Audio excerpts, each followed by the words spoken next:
Hoi Steffi. Saletti. Tschüss. Saletti und Verwalter.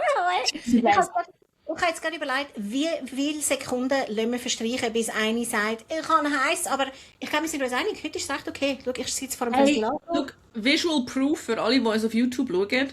Frau Hipper und Frau Walter haben die Haare drauf. Ja, das stimmt, das ist der Gradmesser. Es ist wirklich so unfassbar. Hey, Oder? so lustig. Ja, heute habe ich total sturmfrei. Also ihr seht, falls ihr jetzt auf YouTube schaut, zum ersten Mal einen exklusiven Einblick in meinen Gang. Es ist schon aufregend, oder? Es ist wirklich, weißt du, oh mein Gott, ich habe gesehen, wie du wohnst. Es ist einfach ein Puff, aber es ist etwas anderes. Hey, oh, Es ist wirklich. Ja. Ist okay. Ich finde wirklich, irgendwie so ab 28 Grad ist einfach so ein bisschen, also Aufraum ist so wie optional. Wir sind eh nicht drinnen, wir sind in der Body und auf der Dachterrasse. Weißt du, was passiert ist die Woche? Sorry, ich habe jetzt gerade irgendwie so die ärgerlichste Meldung von der Woche. Da in dem Gang, den ihr gerade noch seht, der Nick und ich sind vorgestern heimgekommen. Und das habe ich, glaube wir sind in deiner Hut gewesen. Wir sind in Dietiken gewesen, gehen Kühne Gassenschau schauen, wo, glaube ich, gerade vor Wettigen ist. Und, wir sind hart in ein Gewitter reingekommen. Also wir sind quasi an dem Open-Air-Theater gewesen und wir sind so brutal verschifft worden, weißt, erste Reihe und dort kommst du einfach alles ab über. Und, ich so, wow, mega krass und so. Dann kommen wir heim, etwa um Mitternacht, weißt, es hat wirklich krass gestürmt. Und, wir kommen heim und danach schaue ich in die Decke an, in unserem Gang und das sind einfach so braune Flecken. Und ich so, what the fuck? Wir haben irgendjemand in unserem Haus, und wahrscheinlich sind wir es gewesen, hat die Dachluke offen gelassen. Wir haben so ein Flachdings, weißt du, so eine flache Türe, wo du musst so aufklappen und die ist die ganze Zeit sperrangelweit offen gestanden bei dem krassen Gewitter. Und das hat einfach gerade in den Estrich reingeschifft und durchgedrückt durch den ganzen Holzboden und auf uns auf die Decke. Und ich, falls mein Vermieter hört, der Felix, 82, ich glaube nicht, dass er zu unserem Zielpublikum gehört, wir müssen es ihm eben auch noch melden. Hey, Desaster. Und es ist wirklich einfach irgendwie so, und ich kenne mich nicht aus mit so Bausachen, es ist sehr das altes Haus. Das wird schon gehen, also da bricht jetzt nicht... es wird ja wieder, es wird wieder heiß. Nein, es ist wirklich, ich habe mich mega aufgeregt. Dann können wir einfach drüber streichen und sagen, nothing happened. Wirklich. Ich glaube, das solltest du aber nicht machen, weil dann schliessest du die Feuchtigkeit ein. Du musst es jetzt wirklich einfach durchnehmen. Ja, also... So ein bisschen den Föhn anheben. Ist gut. Also, ich tue jetzt meine Decke trocken föhnen. Was machst du so? Hey, wir machen uns irgendwie ready für die Ferien. Ich weiß nicht, haben die auch so ein Ferienritual? Weißt du, so, bevor du in die Ferien gehst, und vor allem so, wenn du lang weg gehst, gehst du nochmal einmal alles entsorgen. PET, Glas, Alu, Karton. Nein, ich merke gerade, wir haben kein so ein Ferienritual. Mein Ferienritual ist mich mega aufregen, wenn ich mich bei der Post einloggen muss, zum Post zurückbehalten. Wo ich dann, jedes Mal muss ich mir, glaube ich, für jedes Familienmitglied nochmal 2 Stutz zahlen, damit sie den einen Brief, der in dieser Woche kommen kann, zurückbehalten. Das ist mein Ferienritual. Oh, hast du niemanden, der dein Briefkästchen leert? Nein, aber ich komme über zu viele Päckchen über. Oh nein, das sollte ich auch nicht sagen, sonst kommen dann alle Päckchen-Diebe zu mir vorbei. Aber nein, ich komme wirklich viele Päckchen über und das kann ich niemandem zumuten. Ja, okay, das stimmt. Das stimmt. Vor allem, du kannst niemandem zumuten, dass es zu dir aufkrüppelt. Ja, vor allem eben, 4. Stock macht niemand. Es ist so. Nein, aber wahrscheinlich, also meine, das Jahr gehen wir nur eine Woche weg. Das sind jetzt so Influencer-Problems, oder? Es sind wirklich harte Influencer-Problems. Aber ganz ehrlich, ich komme gar nicht mehr so viel Päckchen über. Es ist vor allem meine Tochter, die Lilly, die jetzt einfach in dem Zwischenjahr, wo sie viel Geld verdient hat, ich weiss nicht, also ich meine, sie geht Online-Shopping, gibt sie eine völlig neue Bedeutung. Es hat jeden Tag Päckchen für die Lilly. Aber anyway, live your life. Und sie ist vor allem, ich merke gerade, sie ist da, wenn wir in die Ferien gehen. Also von dem her muss ich das gar nicht machen, das Jahr. Sehr gut. Total relaxed. Ihr habt 2 Katzen. Die gehen nicht mit euch in die Ferien? Was machen die? Nein, die gehen nicht mit uns in die Ferien. Also letztes Jahr ist ja die ganze Wohnung saniert worden und dann sind die Katzen in einer Ferie daheim gewesen. Und dieses Jahr bleiben sie da und wir haben eine Betreuung organisiert. Oh, das ist Für die total. Kätzchen. Und halt auch so grünes Gestrüpp gießen und so. Ja. Obwohl ich muss sagen, also auf der Dachterrasse ist momentan eher so braunes Gestrüpp. Aber Ja, das ist wirklich. Also ich glaube, ihr habt auch Dachterrasse, gell? Weil es ist, also weißt du, du kommst gar nicht mehr an. Das ist bei uns auch so. Es ist einfach irgendwie so, wir sagen, hey, whoever survives, könnten wir eine Reality-Show machen, aber ich glaube, der Lavendel tut es, glaube ich, noch ein bisschen und der ganze Rest ja, hat der Lavendel ist gut, der Eukalyptus ist gut, die Münze ist gut, die Tomaten finden es auch geil. Okay. Himbeere können wir auch, also einfach die Blätter hat jetzt einfach, die sind einfach braun. Also nicht Okay. verwelkt, einfach braun. Ich glaube, die haben einfach wirklich zu viel Sonne gehabt. Ja, haben Und einfach dann haben wir ein noch so bisschen ein paar grüne. Ah, die Feigen mag auch. Ja, Da haben noch ein paar Grüne und die sind so ein bisschen Und ich habe so ein Tannenbäumchen, das war mal ein Töpfchen gewesen, so ein Töpfchen-Tannenbaum, und mittlerweile ist er doch, glaube ich, irgendwie vielleicht so 1 Meter groß. Und der kommt am Abend, hat die Abendsonne, und die Fläche, die Abendsonne hat, die ist ganz braun. So gemein. Also er wird einfach immer nur gegen am 5 verbrennt er sich noch schnell. Ja. Ja. Okay, gut. Aber immerhin haben sie jetzt sie fühlen sich ein bisschen wie im Süden. Das ist auch noch schön, oder? Ja, wir können nichts machen. Also, wir haben keine Storen, die wir über die ganze Terrasse tun oder so. Es ist wirklich, Ja. it is what it is. Ausgeliefert. Ja. Anders als die Steffi. Ich finde, ich bin immer noch vorne im Bleich, für das eigentlich Hochsommer ist. Aber es ist auch, also wenn ich in die Body gehe, dann immer so ab 4:30. Also von dem her bin ich recht Ja. gut mit der Strahlung. Hey, ja, also wir sind sogar letzten Sonntag sind wir in der Body gewesen. Oh, das war irgendwo in Zürich gewesen. Jetzt weiss ich aber nicht mehr genau wo. Im Hölzli? Zürich Stadt. Nein, nicht in der Stadt. So Zollikenberg und dann so weiter. Zomike? Nein. Whatever. Jedenfalls eine hübsche kleine Body, aber wirklich so ich glaube am 3 haben wir müssen gehen, weil es ist einfach zu heiß geworden. Really? Es ist wirklich zu heiß geworden, es ist nicht mehr gegangen. Und es war natürlich auch nur noch eine Menschensuppe gewesen. Ja. Aber es ist wirklich einfach zu heiß gewesen. Da sind wir gegangen. Kann ich total verstehen. Also ja, eben, wir machen alle die gleiche Bunkermethode. Bei mir ist es auch hinten dran alles dunkel. Und ja, ich bin gespannt. Ich bin jetzt wirklich gespannt auch auf den Juli. Und ich gehe wirklich erst Ende Juli für eine Woche in die Ferien. Und dann gehen wir eben wirklich an Gardasee, wo es meistens etwa 40 Grad ist, von dem her. Wir halten es aus. Nein, wir haben jetzt gerade vorgestern hat die Kollegin in Shetland geschrieben, sie haben momentan solide 15 Grad. Also, das wäre für mich jetzt ein Träumchen. Also, es darf schon 20 haben. Es darf schon 20 haben. Aber ist okay. Ist völlig okay. Nein, das wird wunderbar. Also, der Countdown läuft bei dir. Yes. Ich sehe es, also die nächste Woche voller Entsorgen und Sorgen. Vielleicht sollten wir auch noch schnell vorwarnen für all unsere Millionen von wirklich treuen HörerInnen, dass Jenny und ich auch ein kurzes Sommerpäuseli werden machen, wenn wir in der Ferien sind. Also, wir haben es noch nicht genau besprochen, aber es kann sein, dass wirklich so Woche 2 kein Halbschlau Vollherz hat, aber dafür nachher in voller Frische und mit ganz viel Shit I probably did buy. Ja, ich weiss schon, wie es kommt. Ich bin dann so ganz stolz meine vielen Wollknäuel in die Kamera heben. Ja, du kannst jeden Tag irgendwie einen neuen Wollknäuel zeigen. Oh, schön. Aber im Fall, weißt du, eben, wir wissen noch nicht genau, vielleicht rotzen wir auch noch 2, 3 Folgen an nächste Woche, bevor wir gehen. Aber sonst sind wir im August zurück und dann ja nicht nur wieder in deinem Gehörgang, sondern im September gibt es ja auch the ultimate chance. Es ist so für eine Life-Experience. Ja. Also wir machen, es ist fast wie so ein Live-Podcast, aber dass wir nicht podcasten und Kleider verkaufen. Können wir das so zusammenfassen? Ja. Genau. Also, ich freue mich irrsinnig drauf. Vielleicht tue ich das Kleid dann auch rein. Ihr könnt es schon mal spotten, weil ich habe einfach gemerkt, irgendwie so, es steht mir nicht so. Aber wir haben ganz viele Klamotten und Accessoires und Schnickschnack, die wir verkaufen am 5. September. In der Rosa Remis oder Remis Rosa. Ich weiss nicht. Nein, Nikas Garden. Das ist, ich weiss nie, welches das ist. Sorry, danke, haben wir den Profi da. Mikas Garden am Samstagnachmittag, am 5. September. Ja. Wir tun es wahrscheinlich noch 600 Mal sagen im Podcast, aber ich bin also richtig am Sammeln. Ihr könnt das einfach nicht sagen, ihr habt es nicht gewusst. Ja, es ist wirklich unmöglich. Wir lassen das nicht durchgehen, wir können euch holen. Wirklich. Hey, aber ich kann so einen riesen Stretch-Libo mieten und dann einfach alle so ich weiss auch nicht, in 2, 3 Stadtkreisen aufladen. Das wäre eigentlich recht cool. Das wäre schon eine geile Aktion. Oder ein Heuwagen, weißt du, mit einer Rössli-Kutsche und dann, nein, okay. Ich probiere immer so ein bisschen, weißt du, weil ich immer finde, Jenny wohnt auf dem Land, dass ich dann so charming Bauernhofsachen sie so, nein. Das sind die Lehrer. Schön, ja. Nein, ich stelle mir das total anders vor, als es ist. Anyway. Oh, okay, also ich bin jetzt da im Mobile vor dem Ventilator, das mal nicht. Jetzt ist immer so Wind in den Haaren, das wäre Beyoncé. Nein, das kommt immer von der falschen Seite. Es weht mir dann immer so dumme Haarstückchen auf, aber ich muss es ja nicht schauen, ich kann einfach hören. Genau. Aber hey, wenn wir jetzt einfach mal weitermachen, wir sind 10 Minuten schon einfach am blöd schwätzen und die Leute wollen doch einfach unbedingt wissen, für was wir diese Woche kein Geld ausgegeben haben. Darf ich anfangen? Please. Ich bin so parat. Okay. Etwas, was ich nicht gekauft habe, aber um ein Haar. Und falls Sandra jetzt zulässt von Kult Kosmetik, kannst du mir dann trotzdem schicken.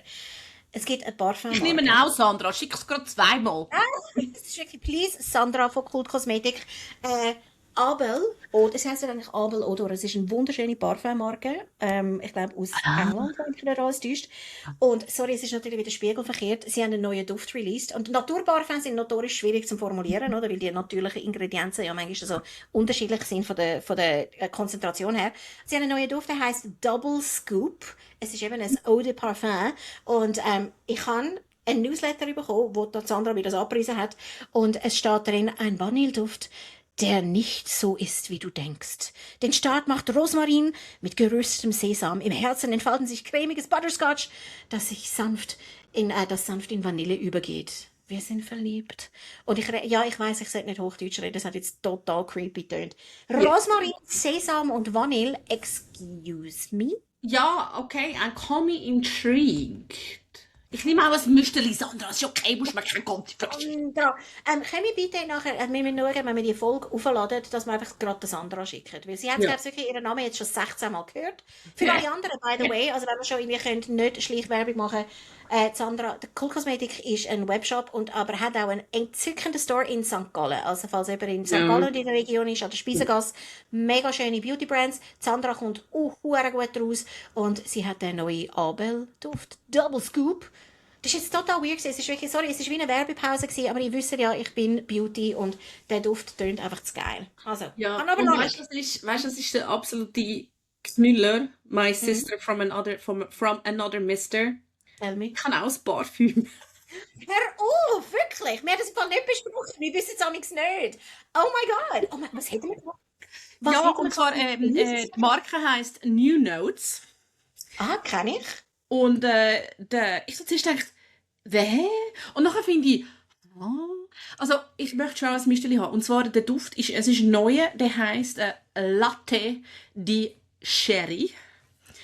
Und die Okay. Kopfnoten sind Krise, rote Beeren, Süßorange und Mandel. Die Herznote ist Jasmin, Rose, Ilang-Ilang und scharfe Gewürze. Basis ist Vanille, Tonka, Vetiver, Sandelholz, Amber und Moschus. Also, there's a lot going on, aber es tönt, Aber es es tönt mega wirklich, gut. ja, es ist so, also es tönt spannend genug, dass ich finde, ich will ihn schmecken.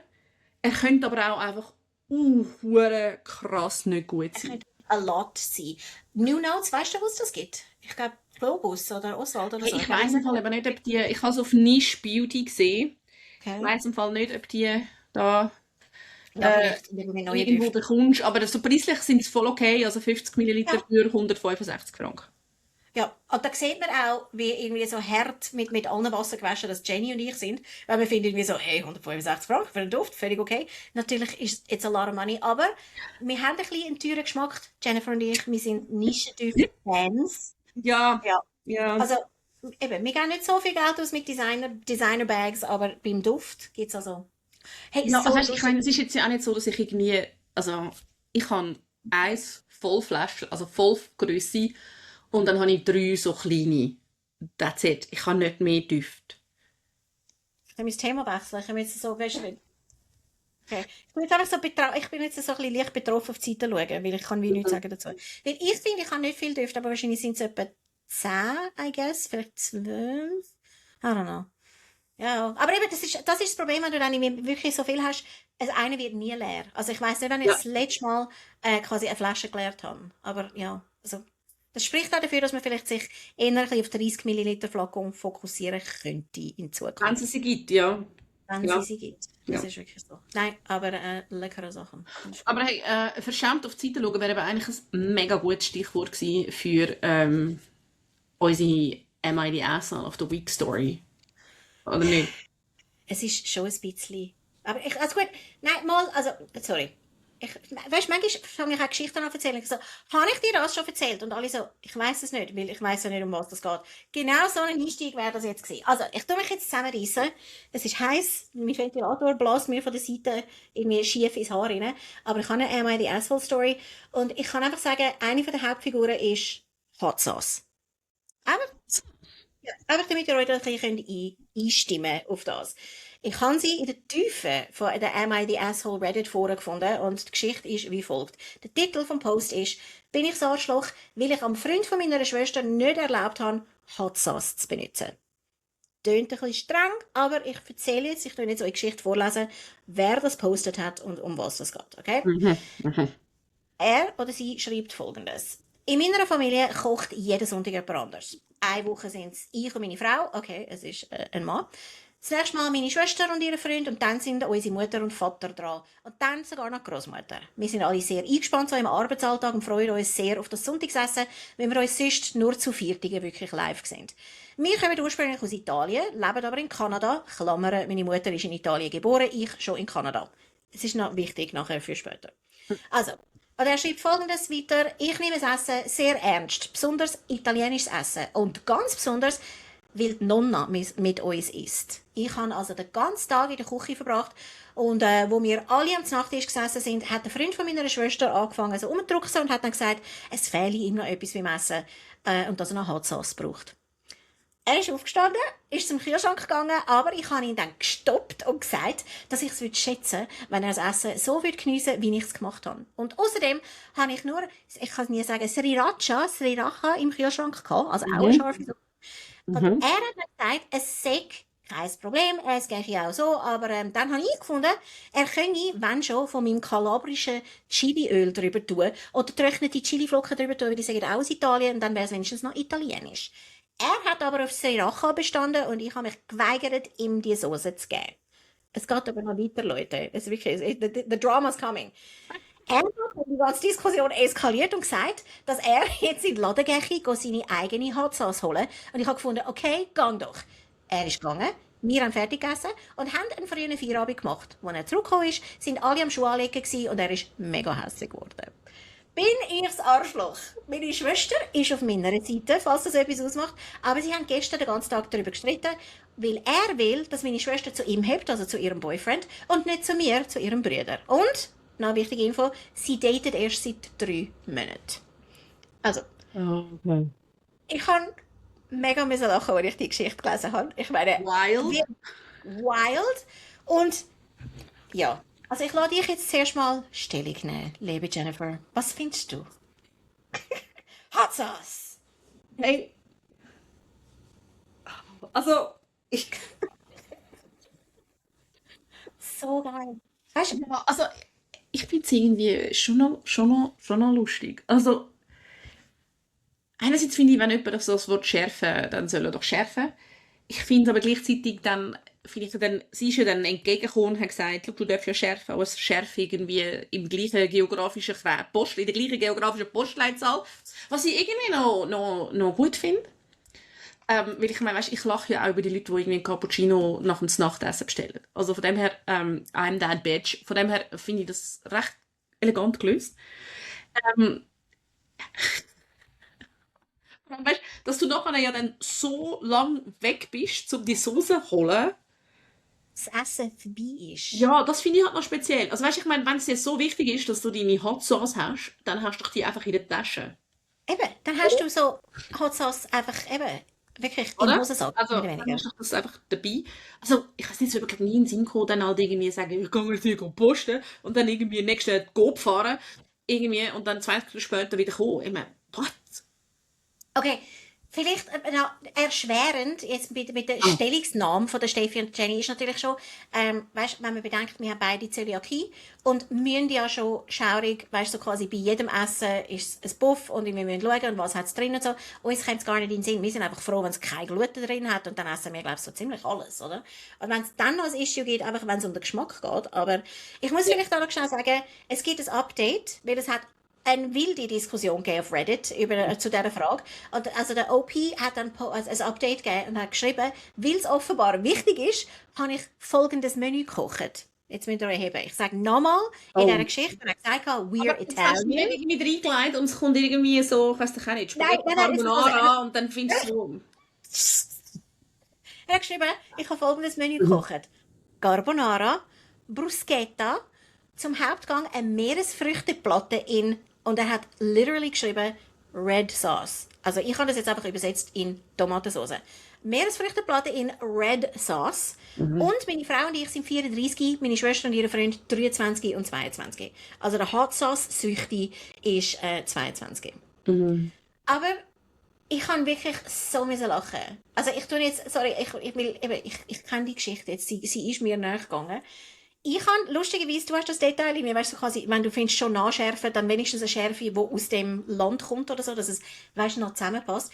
Dort habe ich mega lachen und ich glaube, dein ADHS drückt dort ein bisschen raus. Du so, völlig logisch. Und ich so, spinnen die? Scharf ist scharf. I guess not. Ich glaube nicht das genau. No. Ich grüße Kreis. No. Nein, aber, Nicht scharf. also, ich finde, grundsätzlich finde ich irgendwie so, of course, you're the asshole.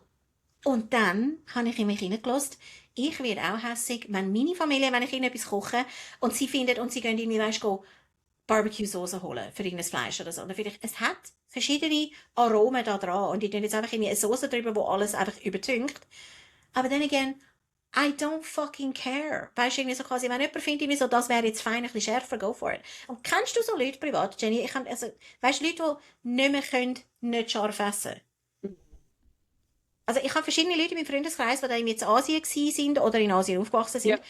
Und dann, ich glaube, das ist wirklich so, wenn du über Monate oder Jahre hinweg mega scharf isst, dass du dann nachher, wenn du zum Beispiel wieder du kommst in die Schweiz, dass du findest, weißt du, so quasi, es schmeckt nach nichts, wenn es nicht scharf ist. Das gibt's, glaubst du, so einen Ja, Geschmack. du kannst dich schon, ich glaube, du kannst dich auch die Schärfe ja antrainieren. Ja. Oder wieder abtrainieren. Oder I wieder guess. abtrainieren wahrscheinlich. Ja, aber, also weißt, ich meine, Schärfe ist ja nicht, es schmeckt nach nichts. Es gibt ja sehr viele Gewürze, die nicht per se scharf sind. Wo aber mega aromatisch sind. Ja, vielleicht müssen wir den Unterschied machen. Was Also- ist einfach scharf und was ist, weißt, hat noch mega Aroma. Und ich finde so, Hot Sauce, so die klassische, die ich kenne, ist sauer und scharf. Aber hat nicht so wahnsinnig viel Aromen, oder? Aber es ist mehr so ein bisschen Nein. ein mega scharfer Essig drüber. Es ist Und ich einfach, glaube, wie sagt man das? Könnt ihr uns bitte noch irgendwie einen Kommentar schicken? Ist es Sriracha? Sriracha? Du weißt, welche Soße? Weißt du, ja, ich weiss, aber ich bin halt das Tabasco-Mädchen. Okay, du bist Tabasco. Nein, und ich glaube, Sriracha hat schon dann, das schmeckt dann auch nach Chili und nach Peperoni. Und, also weißt du, es gibt verschiedene Schärfen. Und Ja, wir ja. haben zum Beispiel, wir haben das tibetische Chiliöl, weißt du, das Crispy Chili Oil, wo eben auch, das ist dann auch nochmal, hat irgendwie so, ja, es hat gewisse so wie verbrannte Aromen drin. Also, I don't know. Das Fazit. Manchmal macht es aber schon Sinn, dass du in der Postleitzahl irgendwie ein bisschen bleibst bei der Schärfe. Aber hättest, also weißt, wer macht so ein Issue daraus? Also, weißt, nochmal. Never. Also wenn es mir so wichtig wäre, dann hätte ich irgendwie Hot Sauce in my bag. So richtig Formation, Lyrics, Beyoncé-mäßig, oder? Es ist Und wenn es dann nicht so wichtig ist, dann ist es dann einfach nicht so wichtig. Und dann finde ich halt schon, also ich nehme jetzt einmal an, er tut nicht die Hot Sauce über die Carbonara, weil dann würde er, glaube ich, sowieso klopfen. Hey, Er könnte ihn über die Bruschetta tun, aber auch dort die Frage, why? Weil die Tomaten sind einfach geil. Und das Gleiche ist, dann würde er es über die Meeresfrüchte tun. Und dort finde ich halt auch, also wenn dann die Schärfe die ganzen Meeresfrüchte wie übertüncht, ist irgendwie dann auch blöd. Das ist ja wie wenn du irgendwie, weiss doch auch nicht, Spaghetti mit Muscheln hast und dann rührst Käse drüber. Why? ja. Also eben, man sagt ja, es gibt so gewisse, das sind einfach so Koch-Rules, wo man einfach sagt, wenn es irgendwie, weißt du, so quasi ein relativ feiner Geschmack ist, dass du den nicht darfst übertünchen mit etwas anderem. Also typisch ist irgendwie, weißt du, so quasi, wenn es irgendwie Trüffel, tust du auf irgendwie so butterte Spaghetti, weißt du, damit du richtig den Trüffel rausschmeckst. Und dann tust du ja nicht noch in eine Soße mit ganz viel wilden Gewürz. Also ich kann einfach schon wieder sagen, also Rühren. ja, also ich Ja. weiss nicht, also aber das nimmt mich wirklich Wunder. Also ich könnte uns wirklich DMen. Die schärfe Geschichte finde ich wirklich noch spannend, weil es gibt da scheinbar zwei Lager. Und also die Redditors haben gefunden, bei dieser Frage, bei dem Post, definitiv you're the asshole. Und jemand hat dann kommentiert, der Freund von der Schwester sei möglicherweise ein bisschen unanständig gewesen, aber du bist viel zu empfindlich. Und mein Lieblingszitat, was auch ein gutes T-Shirt wäre, let the man have his hot sauce. Habe ich gut gefunden. Stimmt ja auch. Ja, let them have his hot sauce. Ja, aber ich meine, wenn du kochst und er ist dann einfach nicht anwesend, finde ich dann irgendwie einfach frech. Nein, aber sie haben ihn ja weggeschickt. Also er hat ihn ja literally weggeschickt. Er hat, weißt, dann hat er noch so Geschissen geschrieben, wir haben dann sehr schnell gegessen. Weißt, irgendwie so, das hat er wahrscheinlich so forciert. Weißt du, also gefunden, jetzt essen wir ganz schnell fertig und damit er gar nicht mehr überkommt. Also es ist, die ganze Geschichte ist hure weird. Und nochmal, ich finde, ich lese da verschiedene Schichten daraus raus. Ich finde, es tönt auch nach, wir finden einfach den neuen Freund von dieser Schwester geschissen und haben jetzt einfach das jetzt irgendwie als Aufhänger genommen. So finde ich, wir weiss quasi, der passt nicht in unsere Familie mit der berühmten Red Sauce, wir Italiener. Red Sauce? Hallo? Das ist jetzt schon auch ein wild Take. Also gut. Aber vielleicht ist das total, vielleicht ist das total aus dem sozialen Zusammenhang völlig okay und mein neurodiverse brain cannot. I don't know. Okay. Vielleicht, okay, ich sehe, eventuell bin ich da ein bisschen zu weit gegangen. Aber ich habe eine sehr lustige Story gefunden. Und einfach, Ja. Guys, auch wenn ihr Gäste habt, es ist einfach, wenn jemand findet, hey, habt ihr noch etwas Scharfes, nicht gerade beleidigt sein, sondern holst einfach dein Tabasco. Oder den extra fies, super scharf und sagst nichts. Das ist natürlich auch eine Variante. Wenn es einfach irgendwie Ja. so vor sich hinschwitzt am Tisch. Ja, oder ich meine, wenn du weißt, dass jemand scharf ist und du vielleicht nicht, weißt du, könntest ja zum Beispiel auch etwas machen, wo das ja wie easy zulässt. Zum Beispiel Wings. Ja, das könntest du mega gut nachschärfen. Auch ein Thai Curry. Ich mache recht regelmäßig Thai Curry, Ja. wenn ich besuche. Weißt du, dann könntest du Das wirklich so etwas machen. gut nachschärfen. Ja. Also von dem her. Aber, nochmal, ich finde einfach irgendwie so etwas, haben wir wie zu wenig darüber geredet, müssen wir einfach nochmal schnell droppen. Da habe ich die Idee von Carbonara mit Hot Sauce. Das ist wirklich, nein, ja, also sorry, aber da würde ich wirklich... Das ist Nein. schwierig. Das ist das Gleiche, wie wenn du im Restaurant, wenn sie dann mal irgendwie glutenfreie Pasta haben oder so, und dann kommt so eine Carbonara und du siehst einfach, da hat es einfach irgendwie einen Rahmen dran. Und Ja. da bin ich halt einfach auch so, da bin ich einfach so ein Food-Terrorist. Sorry, aber wenn du Carbonara mit Rahmen machst, dann, wenn du es gerne hast, iss es, aber es ist einfach schon etwas nicht richtig mit dir. Oder? Harte Worte von der Frau Walter. Ja, Also, es es ist ist Carbonara. Ich meine, es ist halt dann einfach Pasta es ist eine mit Rahmsauce, Rahm. es ist eine Rahmspecksauce mit Käse. Penne Ja. Panna oder so. Ich meine, dann mach einfach Das hat jetzt- super Pi. das hat jetzt so despektierlich tönt, wie du gesagt hast. Penne Panna. Nein, wirklich. Einfach, wir haben es bestanden. Es ist nicht so, du hast es jetzt nicht subtil I hope gesagt. the message is received. Und ja, okay. Definitiv. Es Ja. ist so. Aber Also, ich weiß, ich habe durchaus Foodsnobby-Tendenzen. Das ist mir auch schon gesagt worden. I'm aware of it. Don't care. Aber ja. Okay. Ja. Nein, also ich glaube, ich bin nicht unbedingt ein Foodsnob. Ich bilde mir einfach ein, dass ich wahnsinnig gut kochen kann. Und das ist wirklich, ich finde es ein bisschen peinlich. Weißt du, wenn ich irgendwie mich zelebriere als super Köchin und jemand findet mir so, ist noch fein. Weißt du, dann habe ich ein bisschen Mühe. Darum, ich habe Jenny noch nie bekocht. Wir haben schon viel darüber geredet, aber ja, also der versprochene. Nein, du bist einfach so ein Tease. Du droppst einfach immer wieder mal, das Immer wieder so. okay, gut. Und ich so, Ich bin Hex mit meinem Knusperhäuschen. Ich so, komm da hin. Nein, aber wir haben gesagt, es ist wirklich lustig, für das, dass Jenny und ich uns unterzwischen recht gut kennen. Unsere Familie kennt sich nicht, unsere Männer. Und das ist eben eigentlich auch total daneben. Wir haben gesagt, wir müssen mal den Nick und den Wenzel einfach hinnehmen. Weißt du, die müssen dann halt einfach miteinander auskommen. Und du hast ja auch noch ein Kind und ich habe auch ein Kind, aber mag dein Mann Fußball? absolut nicht. Ah, scheiße. Ja, dann Nein, ist sie es aber sind schwierig. anders. Nur Mag Velo, mal nur Velo. Velo. Nein, er mag Velo, er mag Gamen. Über was? Den Nick kannst du einfach wirklich gut reinstellen. Weißt du, ich kann auch, wenn er muss, nein, ich kann glaube ich nicht über Fußball reden. Ich kann über vieles reden, aber nicht über Fußball. Velo, technische Sachen, eben so Gamen, alles was Strom braucht. I don't know. Das ist jetzt total weird. Aber sorry, ich meine, sorry, das ist jetzt einfach alles sehr so ein bisschen random, unsere Themenauswahl. Aber Jenny und ich haben uns ja vor ein paar Wochen gesehen und dann hast du mir gedroppt mit dem Luftkühler, wo du gesagt hast, oh, du musst den Luftkühler abholen, den ich bestellt habe. Ja. Oder? Das ist, weißt, mit der Hitzewelle. Und ich bin dann auch hysterisch nochmal 2 von denen gepostet, weil wir haben nur Ventilatoren bei uns daheim. Der Luftkühler ist recht cool, muss ich sagen. Und ich habe das jetzt meiner Nichte empfehlen, weil sie auch eine Dachwohnung hat, wo sie, glaube ich, letzte Woche 36 Grad hat drin. Ich habe einfach nur schnell droppen, gell? Der Luftkühler, den du mir empfohlen hast, überall hart ausverkauft. Es gibt keinen mehr in der Schweiz. Wirklich. Gross, mittel, klein. Es ist wirklich, es gibt keinen mehr. Und ich bin irgendwie heute wirklich gerade wegen dem schauen und ich so, ja, aber so Klimaanlage im Fall. Ventilatoren hat es noch ein paar gammelige, aber irgendwie alles, was Luftkühler, Klimaanlage ist und so, ausverkauft. Ja. Krass. Wirklich. Ja, ich glaube auch. Also das ja, erstaunt irgendwie nicht so. Und wir haben auch gesagt, wahrscheinlich gibt es beim Black Friday gibt's, Klimaanlage, zumindest fürs Schlafzimmer. Und wir haben wirklich auch letzte Nacht konsequent 5 Nächte lang 29 Grad gehabt im Schlafzimmer. Ja. Das ist einfach Also, ungeil. Es ist wirklich... I win. Also jetzt, gestern Nacht war mega schön, gewesen, weil wir haben Ja. 27 Grad gehabt. Ich habe es total genossen. Und sonst, also die ganze Rest, also wir haben immer über 30 Grad gehabt im Schlafzimmer. Und das Ja, ist eben, einfach, also das ist 19 Grad, ist irgendwie jetzt Nacht um 12 Uhr gewesen. Also, ja, eben. Also es ist, du kannst nicht schlafen. Ich bin einfach wirklich gebödelt. ja. Hässig. Ja. Da hilft alles Aber Progesteron nicht. nein, wirklich nicht.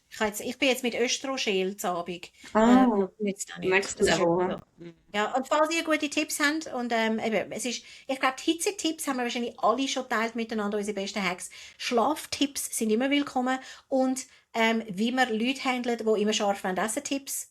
Einfach, ich wüsste, jetzt DMs schicken. Halbschlaf Vollherz auf Instagram und YouTube kann man natürlich auch kommentieren. Das Ja, ist natürlich. auch eine Variante. Und wir hören immer wahnsinnig gerne von euch. Ja. Bevor das jetzt aber schon sehr nach einem Schlusswort tönt, wir haben noch Ja. etwas, das musst du gehört haben. Ich bin eben so gespannt. Weil eigentlich ist Frau Walter immer zuständig fürs Dashboard. Und, weißt, und manchmal packt sie dann am Schluss noch Sachen aus, wo ich ihr dann sage, wieso hast du noch etwas so Nerviges gesagt, wo ich mich dann mal so aufrege in der heißen Nacht. Jetzt bin ich gespannt, was kommt. Ist es eine herzige Geschichte oder eine nervige Geschichte? Ich glaube, die herzigen Geschichten sind so 1 von 10, oder? Ich glaube, meistens sind wir irgendwie... Ja, es ist wirklich so. Du hast so ein Händchen dafür. Aber erzähl, es sind für immer So spannend. crazy, und das musst du wirklich nie einfach schon wissen. Also, es ist wie so rausgekommen, dass Deutsche und Schweizer und Österreicher, also vor allem glaube deutsche Bücherantiquariat, Antiquariat, das ist auch ein Wort, die haben so extrem viele Massenaufträge bekommen aus den USA, also wirklich so palettenweise, vergriffene Kochbücher, Biografien, Bestselleristik, Zeug und Sachen. Also weißt du, nichts Wertvolles, einfach nur alles so 80er, 90er Betty Bossi Grümpel, oder? Und wo das dann in die USA geht, oder je nachdem sonst irgendwo nach Europa. Und man geht jetzt sehr stark davon aus, dass KI-Unternehmen dahinter sind, wo die gedruckten Bücher als Rohdaten für das Sprachmodell brauchen und nach dem Scannen die Bücher im Prinzip vernichtet. Weil es ist einfach, also kostengünstiger, die Bücher so zu scannen, dass sie nachher kaputt sind, als sie halt so scannen, Seitenblätter scannen und so. Das heisst, die kaufen jetzt alle Antiquariate leer, scannen die Bücher ein für ihre LLMs und verbrennen oder vernichten die Bücher noch. Das ist schon noch crazy. Es ist super crazy. Also, das habe ich wirklich noch nie gehört und es ist eigentlich mega neuliegend. Das kann ich jetzt einfach finden, desperately alles, was ein Mensch je formuliert hat. Nicht einmal, weißt, wir wissen ja, das, was jetzt im Internet ist. Ich weiss, dass mein Blog Hey Pretty x 10'000 KI-Modelle irgendwie so als Vorlage steht und die gehen das abgrasen, wie ich schreibe und was ich geschrieben habe. Aber dass es Printbücher sind und weißt auch Schmarren. Also weißt du, wie gesagt, es ist ja dann nicht irgendwie so, es ist die Geschichte der Philosophie, sondern also ein bisschen einfach alles, was ein Mensch könnte erstellt haben und niedergeschrieben haben, Ja. einfach hineinlesen und Ja. fressen und rausschießen. Ja. Und Und tut mir leid, das ist jetzt ganz wüst formuliert. nein, aber es ist schon so. Und einerseits, also es gibt dann so verschiedene also ein bisschen Theorien dahinter. Die eine ist natürlich, dass die LLMs mittlerweile schon, also grundsätzlich alles Digitale schon gescannt haben. Ja.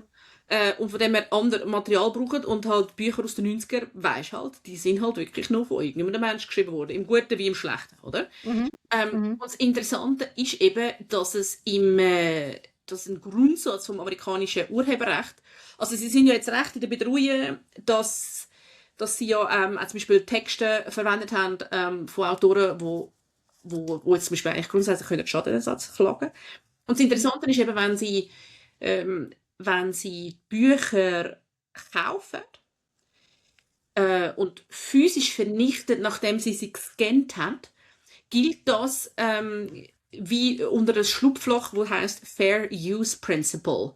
Und das ist eben ein Grundsatz vom amerikanischen Urheberrecht, wo dir irgendwie erlaubt, das geschützte Material ohne ausdrückliche Erlaubnis vom Rechtinhaber, also von dem, der das Buch geschrieben hat, wie zu brauchen. Und wenn es dann halt nachher nicht kaputt ist, dann ist es halt wie einfach so, ja, Pech, oder? So. Ja. Und dass sie das eigentlich so ein bisschen aushebeln. Und das finde ich schon auch wild. Also es ist very crazy. Man schätzt das Volumen von dem allein in Deutschland bis 700'000 Buchtitel. Das ist wirklich krass. Wo hast du? Also nein, ich muss Das war ein Artikel im SRF jetzt Ende Juni. Okay, krass. Habe ich wirklich nicht mitgeschnitten und ich finde es mega spooky. Ja. Und wieder einmal, falls ihr über den Podcast hört, zu Abend am 11 Uhr vor dem Einschlafen, Nightmare Material, dank der Jennifer. Ich habe lustige Geschichten erzählt mit dir. Nein, habe ich nicht. Aber es ist wirklich, es ist Food for Thought. Ja. Krass. Ja, ich finde es wirklich eine krasse Story. Ja, nein, also es ist in the bigger things, bigger scope of things, absolut. Aber aber wir können doch nicht rein. Sonst kannst wir du können nicht beide beweisen, weil irgendwie so, das habe ich auch nicht mehr gelesen, das weisst du, wenn mit so Chatbots, wir haben glaube ich auch schon von denen geredet, weisst du, irgendwie so Videocalls und so, wenn du nicht mehr kannst sicher sein, dass du mit einem Menschen redest, musst du ja den Test machen, haben wir schon über das geredet. Ja. Dass wenn ich jetzt zum Beispiel eine Hotline angerufen habe und du sagst, ich bin Jennifer von Facebook oder so, dass du musst sagen, Jennifer, schön dich kennenzulernen, du deine Hand vors Gesicht. Und scheinbar, wenn man so, ich mache es jetzt einfach für die uns jetzt schauen, ich mache es jetzt vor, das wäre jetzt ziemlich unmöglich, dass ich mit dir rede und meine Hand vor meinem Gesicht, das kann KI noch nicht. Und wenn ich jetzt ein computergeneriertes Video wäre, dann gäbe es da einen riesen Puff und sie weigert sich mehr oder weniger, das zu machen.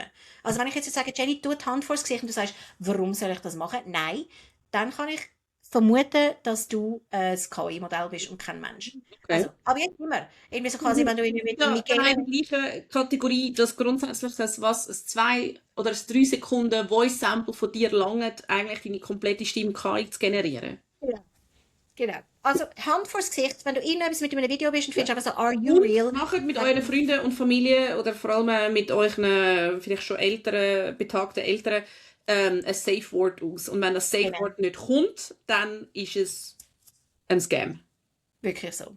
Ja. Ausser jetzt bei der Jennifer. Ich glaube, ich könnte ihr anrufen und sagen, Jenny, darf ich deine Kreditkarte, weil ich bin gerade in einem Instagram-Webshop und meine geht nicht. Das würdest du mir glauben, weil so scheiße. Es kommt darauf an, wenn du würdest sagen, weißt du, ich wollte gerade das David auf Coolwater posten, dann wüsste ich, nein! Scam! Abhängen. Ja, das wäre unser Gradmesser. Ja. So lustig. Aber also ich habe Parfüm Twinsies sehr, sehr lustig gefunden. Sehr lustig. Und nächste Woche sind wir wahrscheinlich dann wieder Body Twinsies oder so. Aber ich bin gespannt, was für einen Scheiß, das wir nicht kaufen, was für Asshole-Geschichten, das wir aufdecken. Und vor allem bin ich gespannt, wie du drauf bist, also kurz vor dem in die Ferien gehen. Weil ich bin dann immer so leicht manisch mit Packen und so, dass ich immer das Gefühl habe, ich habe alles vergessen. We shall see. We shall see. Also, Steffi, Empfehlung, beim Packen noch irgendwie ein Glas Rosé trinken. Das kommt immer mega gut. Weißt du, so, hast du alle Unterhosen die heimgelassen? Wer braucht das schon? Sommerferien! Wir dann einfach Lütlein schätteln. Ja, könnte man auch. Es ist vielleicht so kalt. Wir haben ein bisschen viel rumgeschrien das mal. Ich weiss, ich muss manchmal wirklich daran denken, es ist ein Podcast und wir sind den Leuten in den Ohren, nahe in den Ohren. Also, wir hören uns nächste Woche wieder. Wir hören uns nächste Woche. Machen's mit Shetland Ponygrüß und wir freuen uns. Tschüss! Ciao zusammen!